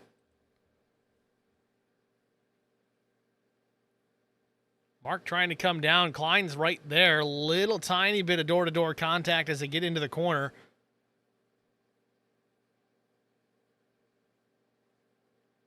Klein trying to go all the way down to give him as much room as possible. Gets a little bit too far low. Gets the left sides below the white line, which shoots him up the racetrack into the 45. Klein trying to save it.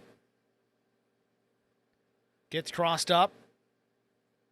Still trying to save it. Torch trying to squeak on by. I know late in the running here you don't want to lift, but contact with the 81, and I think that was also the 19. Jesse Redding might have squeaked by here. Evan Dupre gets into the fence here, trying to go on by the sliding truck of Chris Klein, and you're going to watch here in a minute. The caution's already out right now, and then the 11's just going to pile drive him. It was the driver door, or was it? Now the 23 coming through. These guys are still hitting him. Caution's been out a while now. We still have trucks hitting the 51. And there you see it. Major, major impact. It's going to be end of the night for, I think, both of these trucks.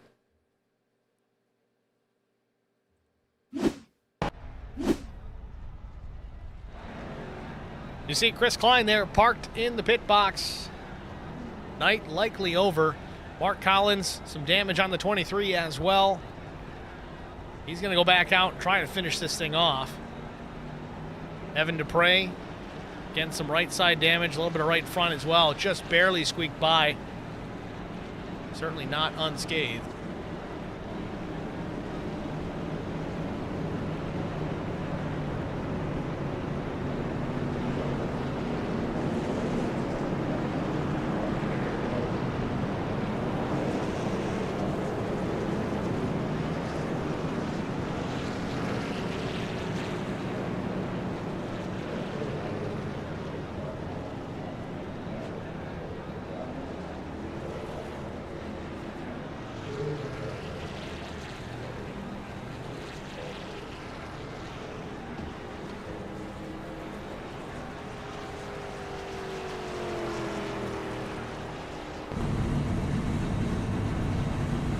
So 14 laps to go. You see the lights still lit on the iRacing official pace truck here, which means we're not going to be going green flag racing this time by. I would expect the one to go as we get to the line, so we should get the restart with 12 laps remaining.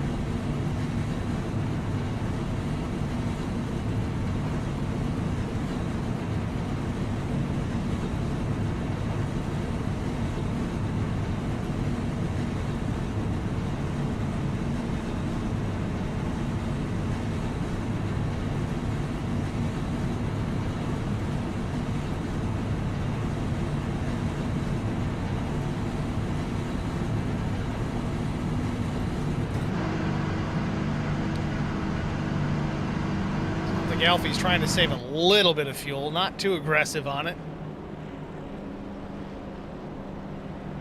Top two drivers, Alfie Charon, Zach Millett. Alfie's going to have the inside lane here as we go back racing. Derek Welch, Mark Beverly going to be in row number 2. Both drivers still not on fresh tires. Beverly did pit at lap 98, but again, it was fuel only. The next driver on fresh rubber, it's Brian Torsha up into the 5th spot. Jesse Redding in P6. Looks like he's got fresh rubber as well. Good stop, too, for the 21. Brandon Coleman, Benjamin McKinnon, all with fresh rubber. Skylar Harrod, tough to say, maybe some damage repair. Rob Chipman, same situation, but that is your top 10 currently.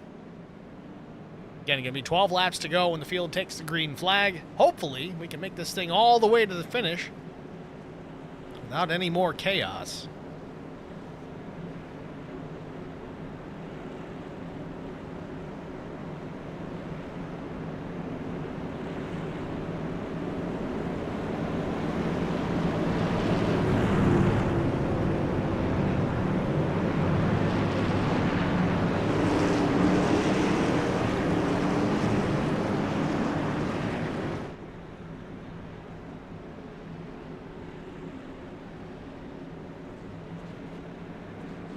So what do you think, stream chat? Do we get another yellow? Or do we make it all the way to the finish? I know I asked that kind of late as the pace truck hits pit lane, but we're going to get a green flag and we're going to find out. Green flag, 12 green laps flag. to go. Green flag in the air from Texas. Millett, Charon, on throttle in unison.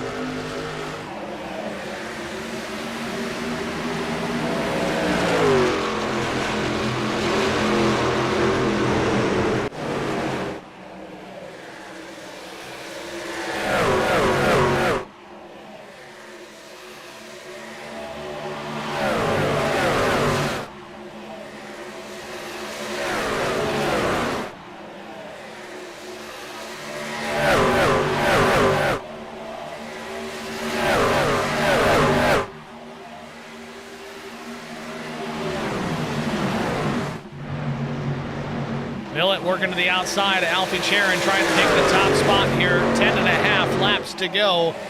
Chris Goen says one more.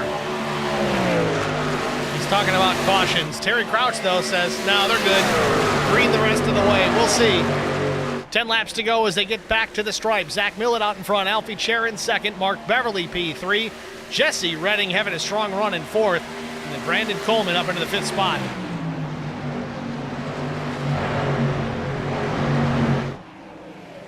Oh, battle for position. It looked like Joshua Sisk working around Derek Welch. That is indeed what we're seeing. Welch gives up the spot. Now Sisk to the outside of Brian Torsha. Sisk is really working his way through this field. Again, coming to 9 laps to go. He's up into the 6th spot. I still don't know if he's got enough time. We're going to find out. He's a man on a mission here working through this field. He got caught out by the caution flag right as he hit pit lane. Was lucky enough to get the pit work completed. Get the lucky dog to back in the lead lap, but man, he's got his work cut out for him here, trying to work his way back to the front.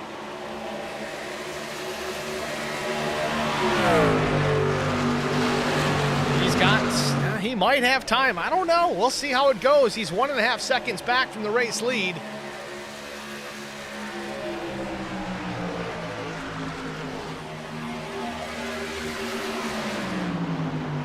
Millen's still out in front. Charon just stalking there, a 10.5 off the tailgate of the 315. Back in P4, Mark Beverly up into the 3rd spot. He's been involved in a bunch of yellows here tonight, but he still works his way towards the front. Talk about not giving up.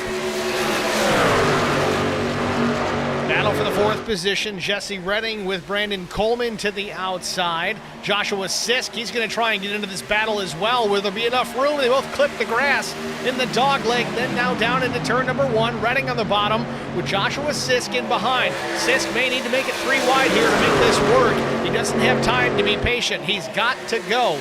6.5 laps left. Sisk tucks in behind Coleman. Coleman behind Redding. Redding now closing the gap on Mark Beverly. Nothing changing up at the front of the field. Millett still with a 10.5 over Alfie Charon. We continue to watch this battle for 3rd, 4th, 5th, and so on as Joshua Sisk just kind of stalls out here in behind Coleman. Now alongside into turn number 1. Redding making a move for a position on Beverly. Now Redding up into the 3rd spot. 5.5 laps to go. I think Terry Crouch might be right. I think if we're going to get a caution, it's going to be in this group right here.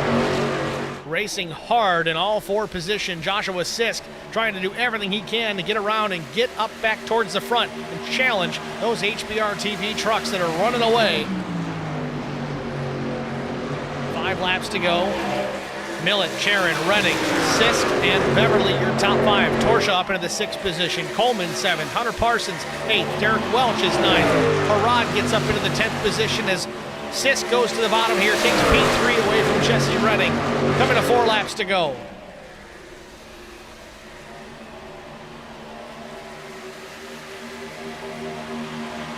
Terry Crouch makes another excellent point. We kind of talked about it early on, is how much tire is Sisk going to burn trying to get back towards the front. And 4 laps to go, and he's 2.2 seconds back. I just don't think there's enough time for him to reel those guys in. Great effort getting back into the top 3. Now a caution would change things. We'll see how that goes as Brian Torsha now battling for position with Mark Beverly. Beverly to the outside, Torch on the bottom. Number 81 machine there working alongside the PFG Columbia Sportswear machine. Takes the spot away, gets clear, slides up the racetrack. Now Torch takes over the 5th position.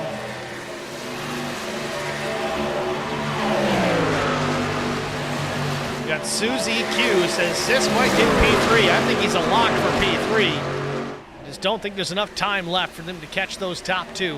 As we continue to watch this fight for the top 5. Beverly in behind Torch. Coleman behind Beverly.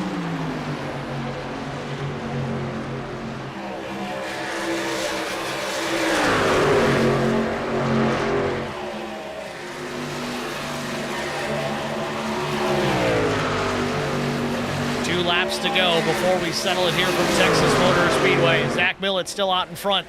Alfie Charon not giving him an inch, still just under 0.2 of a second. The differential between Millett and the 9 of Charon. These guys are teammates, but on the final lap, who knows what'll happen. Charon may make the move. If he's got an opportunity, he's going to take it. Down the back straightaway for the final time. Millett with just under 0.2 of a second.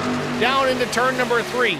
In the tire tracks is Alfie Charon, drops it down low, trying to take a peek, goes way up the racetrack, missed the entry of the corner. Zach Millett looking for a checkered flag here from Texas Motor Speedway, and he wins it. Charon finishes P2. Joshua Sisk is going to cross the line in 3rd. A great run for Jesse Redding.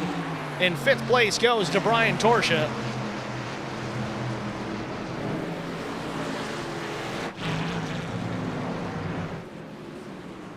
An HBR TV 1-2. Millett with the win. Charon 2nd. Sisk.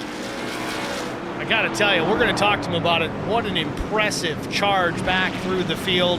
Who knows what could have been if Sisk hadn't got trapped a lap down.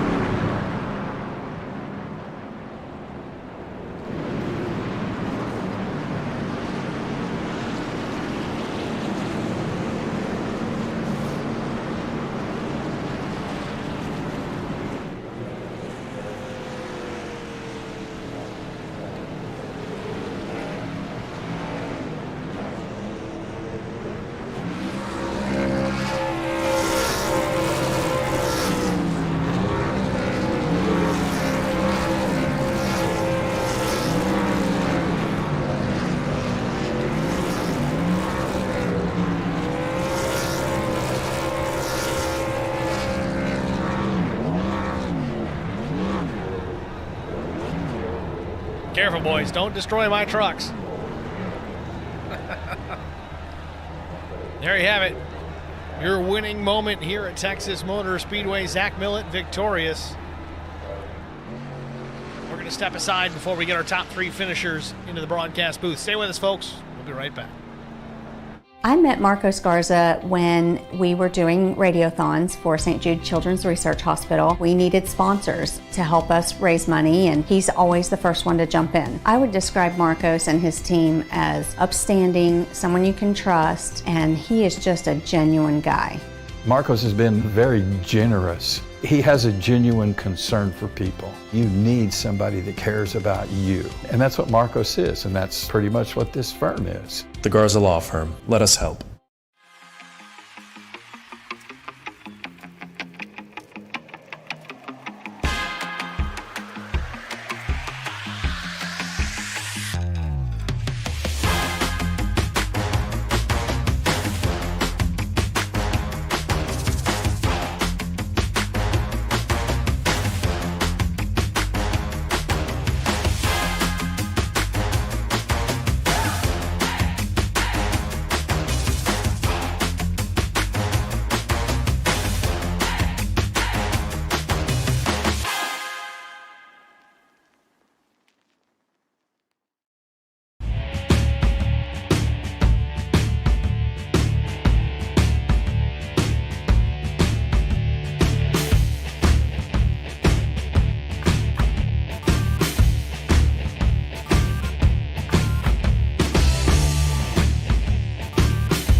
Back at Texas Motor Speedway for the Lonestar Racing 180 Davidson Builders Truck Series, race number 3 in the books.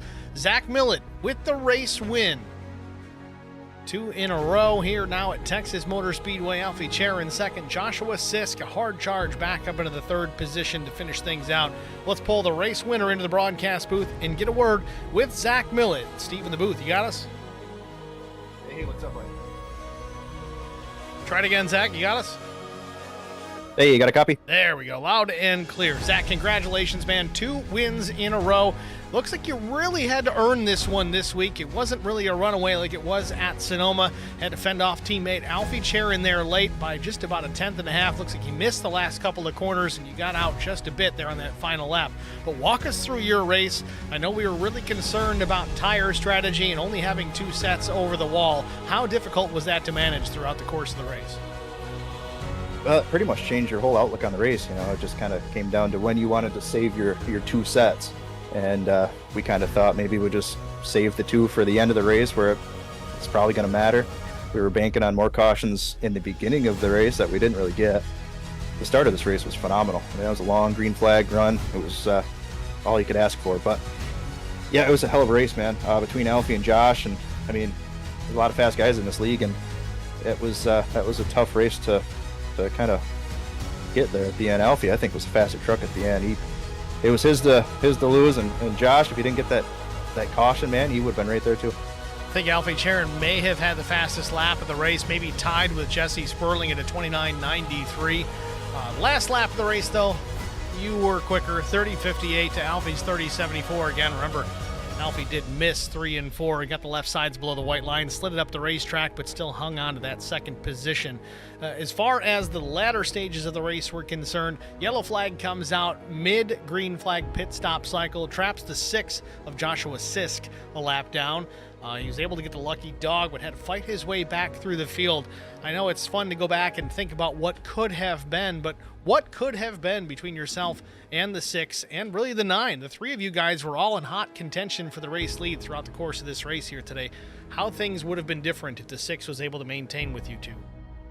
Well, we had a little taste of it there towards the end before that, before the pit cycle really started, and it was just kind of, tight racing. I mean, there's 3 fast trucks, and we were all kind of fighting for every inch, and I think it would have continued right down to the finish. I don't know if it, probably a little more rubbing and, maybe some bumping, but I mean, I think we would have kept it clean. It would have been a good race, it could have been any one of us taking that win, and it just came down to who had the better lap later in the run, that's all. Well, next week we roll into Indianapolis Motor Speedway. Certainly a different style racetrack. It's very unique. It's been around for, well, over 100 years. A lot of tradition out at the Brickyard. How do you feel about your chances on a race win next week out at the Brickyard? I don't know, man. That's going to be a lot more luck.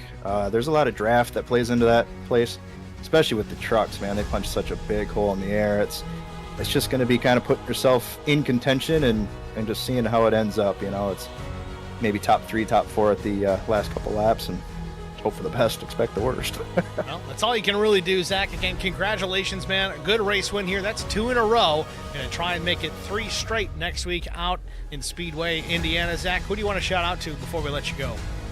I got to shout out to Alfie and Josh for racing so clean there at the end. It's a lot of fun racing these guys.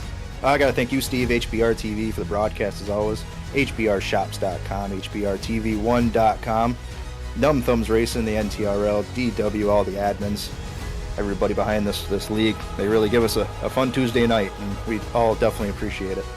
Martin Sports, Track Bar Media, Eric Doth and State Farm, Castle Pack Power, Davidson Builders. Man, I'm out of breath. There's a lot of sponsors here. Hit up Twitch on That S4 Guy. Zach Millett practiced his sponsor shout-outs, I think, in the mirror before this race tonight. Zach, again, congratulations, man. Thanks for talking to us, and good luck next week out at Indy. Yeah, Alfie really showed me up last week, so I had to come back. But thanks, buddy. Zach Millett, your race winner here at Texas Motor Speedway. Next, we're going to talk to teammate Alfie Charon in the number 9 HBR TV truck. We'll pull him up into the broadcast booth. He's not an HBR associate anymore. He's an HBR team driver. Alfie Charon, it's Steve in the booth. You got us? I got you, Steve. How's it going? It's going good, sir. A runner-up finish here. Started second, finished second, led some laps here tonight, but you didn't give Zach Millett an inch. You were within a tenth and a half there in the last couple of laps. Was there anything you could have done differently to take that lead away and maybe the race win from Zach Millett? I know on the restart, when we did our last restart right there, we took off together at the same time. We were running side by side for those like 4 laps, and the guy behind us was starting to catch us, so I made the ultimate decision to let my teammate go in front of me, and I just followed him for the rest of the race to let us pull away because we knew Sis was coming fast. I know you guys are both in the HBR TV livery, but given that, for the broadcast's sake, could you have at least gone side by side for a while and let the 6 catch up? No. You got to look out for your team, and you got to look out for your teammates. You know, I mean, at the end, Zach told me if I was close enough to send it, and I was trying, and you seen me hit the bottom, and he just checked away from me a little bit, but I was trying my hardest to get back to him. Well, certainly a real strong run for both you drivers here tonight. Again, even a strong run for Josh Six, and he had some bad luck there in that last pit stop cycle. Got a lap down and still got the lucky dog, but coming back to finish third for the 6, I think he would have been a contender within this top 3. Would have been fun to watch, but it's not the way it worked out. You finish in the second position, Sisk finishes P3, and we just look forward to Indianapolis Motor Speedway next week. Certainly much different than what we dealt with at Sonoma, certainly much different than what we have here at Texas Motor Speedway. How do you feel about your chances next week?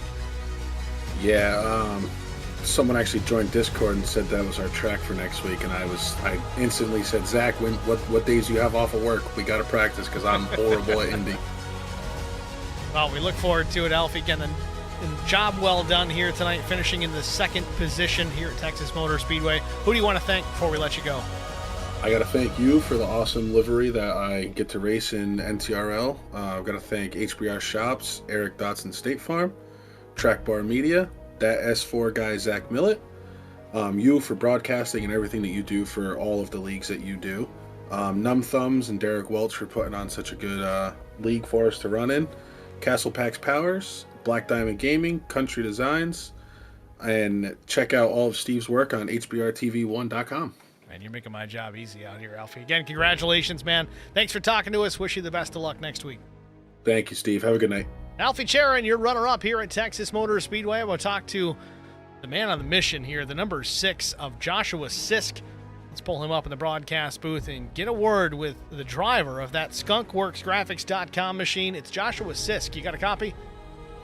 Yeah, Steve, how you doing? We're doing well, sir. Congratulations on a top 3 finish. I know it's not what you were looking for, but I got to say, a huge, huge pat on the back. Working your way through that not lap traffic, it's for positions. You got caught a lap down, got the lucky dog, had to start out back on that final restart, and just charged your way through that field. Walk us through what it took to get yourself from where you restarted all the way up into P3 to finish this race. I think the short way to answer that question is max aggression with good judgment. Just kind of nervous when they wrecked in front of me there, which actually ended up benefiting me a little bit. That got me through all the lap traffic after I'd passed probably 5 or 10. I actually got the waiver out. Hunter Parsons got the lucky dog. So I got past a couple of cars for position, restarted 12th. And on that restart, I knew that Zach and Alfie were going to go. So I knew I had to go as quick as I could and then try to get to third and hope for a caution. And I did make it back to the podium, thankfully. Definitely had really good short run speed. I didn't really flex early, but there before that caution at like lap 80 or 90, I was starting to race Zach pretty hard and letting him know and trying to apply some pressure. Just cards didn't fall our way tonight. Just kind of is what it is. That's racing. We watched that battle shape up. There was some real aggressive driving on both your parts. It was a blast to watch. A tiny bit of contact between the two of you guys. Relatively clean, though, I will say. We certainly look forward to more of that in the coming races. But speaking of coming races, next week out at Indianapolis Motor Speedway, a very different track, very unique, of course. How do you feel about your chances out next week at Indy? I'd like to say I'm going to talk to you again next week, but, you know, it's tough. You know, I almost wasn't here tonight. You just have to hope the cautions can fall your way when you need them, and hopefully you don't make a mistake as the driver, and just hope that really, you need a little bit of luck sometimes. Well, we're certainly looking forward to it, Josh. Again, congratulations on a third-place finish here at Texas. Who do you want to shout out to before we let you get going? Huge shout out to the people that are hanging around in the Twitch chat. My mom, she was in your chat and the Twitch chat. Thanks for watching. skunkworksgraphics.com, passingunderyellow.com, and Derek Welch and yourself for hosting us and having the league. And hopefully it was entertaining for everybody if you got some shots of me coming through the field there. That was 31 cars and 17 laps. Now, Josh, I got to ask, who exactly is your mom in the stream chat? Is it Susie Q? Yes, ma'am. That's her. Yes, sir. That's her. That's my mom. Well, very cool. Glad that she's here in the stream chat. We did see her chime in there at least once. Just make sure she knows that she's welcome here every week, as well as anybody else in the stream chat. Just keep it PG, and we'll all be good. Josh, congratulations again. Anybody else that you missed you want to shout out to? I think you got most of them, but just in case you got a couple more, I don't know. That's it. Just thankful that the night's over. I was pretty upset there about 20 minutes ago. I can hear it in your voice. You're definitely disappointed, but man, he's still had a really strong run. A good, drivers hate to say this, but good points night, Sure. I like it. Joshua Sisk, your third place finisher. Thanks for talking to us, man. Good luck next week. Thank you. Joshua Sisk, again, finishing third here at Texas. You can tell by the tone of his voice he's not pleased with how things ended up. Obviously, there's a part of him that's going to look back at the end of the season and go, all right, well, we maximized our points the best that we could here at Texas Motor Speedway. Maybe he ends up with a championship. You don't know. Maybe it's just a couple of points. Maybe it's between, him and Millett and Sharon. It's really tight coming down to the final races I don't know. We'll see how it goes. We got plenty of racing action coming up. We're not even a third of the way through the season. Again, next week we roll into Indianapolis Motor Speedway. It's bound to be an interesting race. Strategy going to be a major part of that event, I'm sure. But before we get out of here, let's take a look at our official race results. Of course, we talked to our top three: Zach Millett, Alfie Charon, and Joshua Sisk. Fourth place finisher was Jesse Redding. Brian Torsha comes home in the fifth spot. Strong run for Torch. Brandon Coleman was sixth. Mark Beverly was 7th, Hunter Parsons 8th, Robert Shipman Jr. 9th, Derek Welch was 10th, Skylar Harrod 11th, Jesse Sperling 12th, Ben McKinnon 13th, Jared Woodard was 14th, Scott Milner comes home in the 15th spot. 16th place finisher, that goes to Albert Anderson. Mike Adamson was 17th, Jeff Ottinger was 18th, 19th went to Jacob Bowen, 20th D. Allen Grote, PJ Cox finishes 21st, Tony Polk, 22nd. Dave Holmberg finishes 23rd. Paul Jerky, 24th. Russ Kilgore was 25th. 26th went to Justin Lawson. Evan Dupre was 27th. Mark Collins, 28th. Jacob Sperling was 29th. Chris Klein, 30th. Pat Mahaney was 31st. 32nd, Justin Morrow. And Cole Hendrickson and Michael Eden did not take the green flag here tonight, credited with 33rd and 34th positions. We got Susie Q just checking in last but not least here in the stream chat. Great job in the broadcast. Excellent coverage. We certainly do appreciate that. I'm my worst critic out here, so if I'm making you guys happy, then I'm making me happy, so that's a big plus. I appreciate Derek Welch and the NTR for bringing us in here to cover these races here every season. Again, don't forget, coming here, and I think it's December, we're going to be covering their late model stock series, so some short track racing for that. That's going to be fun to watch too. I think that's going to be on a Wednesday evening, so we got 2 days in a row, Tuesdays and Wednesdays, for the Numb Thumbs Racing League, so make sure you stay tuned for that. That'll be a blast to watch as well. With that, I'm Steve Singer with HBR TV, congratulating Zach Millett for taking the race win here tonight in the Lonestar Racing 180. The Davidson Builders Truck Series continues on to Indianapolis Motor Speedway next week, Tuesday. Tune in, 8:05 Eastern on HBR TV. Thanks for watching, folks. Have a good night.